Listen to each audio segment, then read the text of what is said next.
Umqeqeshi weMamelodi Sundowns uMiguel Cardoso ukhathazekile ngekhefu leFIFA elizayo njengoba kungase kunyuse umthwalo kubadlali bakhe njengoba abadlali bakhe abangu-10 noma ngaphezulu sebezodedelwa baye emidlalweni yokuhlungela indebe yomhlaba. uCardoso ukhathazekile ngokuphatha umsebenzi wabo ukuze kugwenywe ukulimala.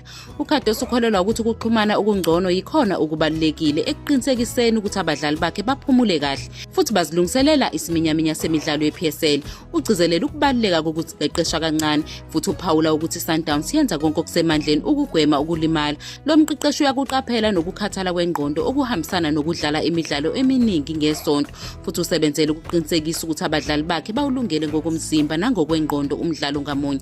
iSundowns izobhekana neGolden Arrows namuhla ebusuku kanti uCardoso uyazazi izinselela eziza nokudlala neqembu elinomqeqeshi omusha.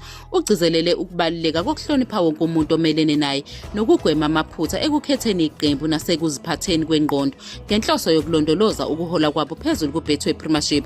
uCardoso ugxile ekuthatheni umdlalo owodwa ngesikhathi nokuqinisekisa ukuthi iqembu lakhe liwulungiselela ngokugcwele umdlalo ngamunye.